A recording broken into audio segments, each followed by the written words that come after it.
So while moving shots, rhythm shooting, step back jumpers, and fades are getting so much of the attention for a lot of the imbalances in 2K26.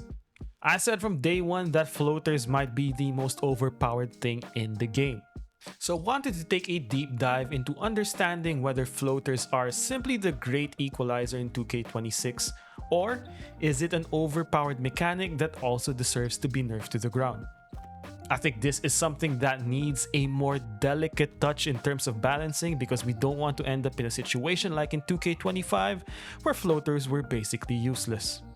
But there's no doubt, floaters are one of the most efficient shots in 2K26. If you are a small guard, equipping that Ja Morant floater package is one of the best ways to chop down a lot of these bigs that are in drop defense. Most defenders will just basically park their ass underneath the basket, hoping that you test them for a contact dunk or a layup, but launching a floater just before they're able to get to you is one of the most satisfying things to do in the game right now. But I noticed something. I needed to try really hard, or the defense has to be really good in order for me to miss floaters in 2K26. So I really wanted to look at the green windows for floaters in 2K26. So to have a proper context when discussing floaters and why I think they're overpowered, let's compare a few key shots of similar shot profiles from the mid-range. So let's start with a standstill jumper. And as you can see, that green window expanded, but just a little bit, right? But now let's compare that to a midi fade from about the same position. So take a look at the green window in comparison. Larger green window. That green window even expands as you move certain directions for your fade. As you can see right there, the green window was expanding as we are fading, right? But now let's compare that to floaters. You will have to try really hard if you're wide open based on the size of that green window if you were to miss a floater, right? As you can see, I am taking off from similar range as a mid-range pull-up. But as you can see right there, that green window is basically the size of the Pacific Ocean. And not only is it large, it gets bigger. Pause.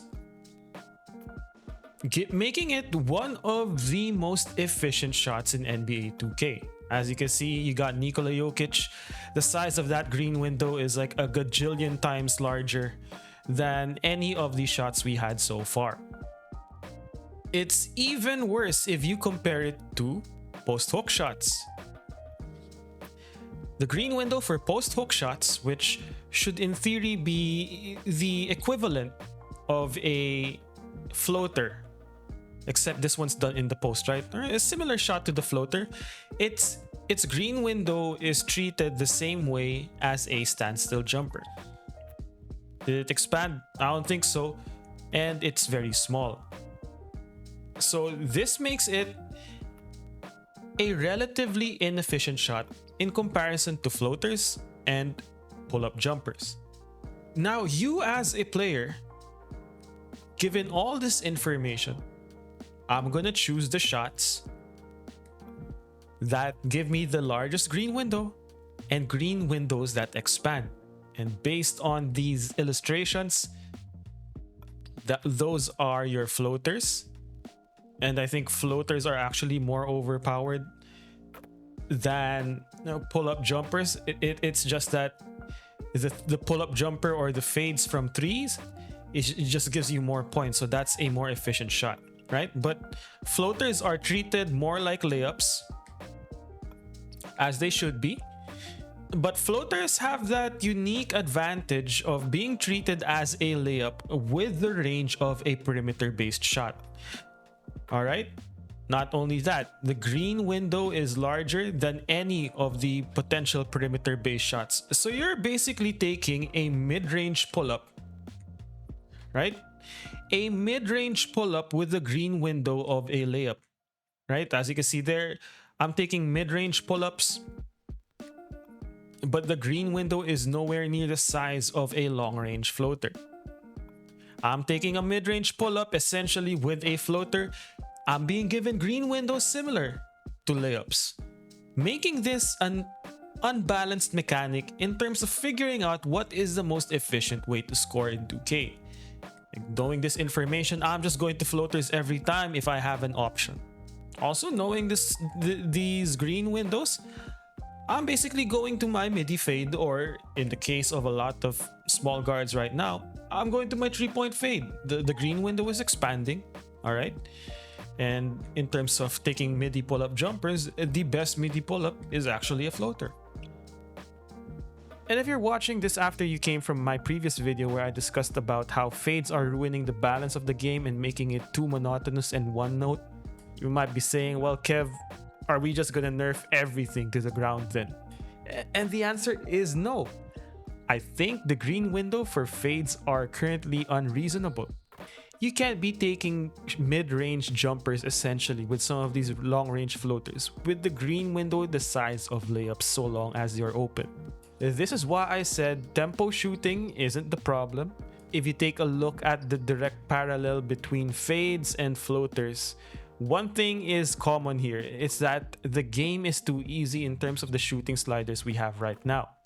On top of that, floaters have the green window the size of layups even though you're taking floaters from very far away.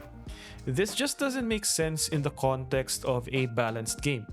So for example, once fades are nerfed and the floaters stay the way that they are, you're gonna see a lot of people just spamming floaters.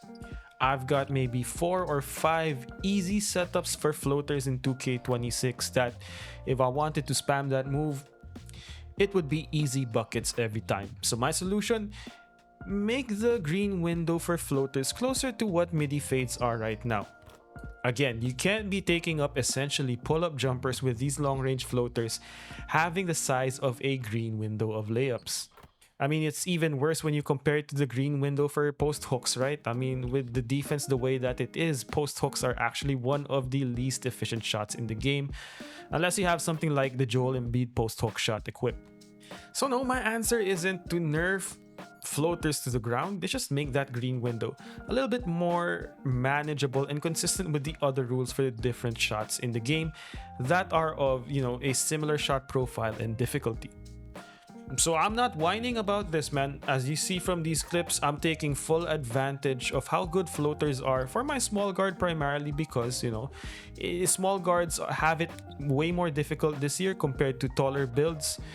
If you're not left-righting and fading from 3, that is. So I still want to be able to use floaters a reasonable amount. I just realized very quickly in 2K26 that, I had to try really hard to miss a lot of these open floaters. No doubt that floaters are some of the most fun things to do in 2K26, but I think this also goes to show you that the issues in terms of game balance for 2K26 go beyond fades or floaters. The difficulty of shooting is one thing. I mean, floaters, as you can see, do not use rhythm shooting, but the size of the green window is just, crazy. So 2K has some work to do. Understandably, they're taking their time in balancing the game out, making sure that they keep the core of the feel of 2K26, which is a very fun game, intact without destroying, the structural and competitive credibility of what NBA 2K basketball should be. So there you go, something to think about. I've got a tutorial for layups coming up in the next few days. You're seeing previews of the Chef Cruz build that's also coming down the pipe soon. So hope you enjoy the video. See you in the next one. And man, the life of an ethical bucket getter these days is so difficult. 2K26 makes it so difficult to stay ethical, man. But hey, I'm trying.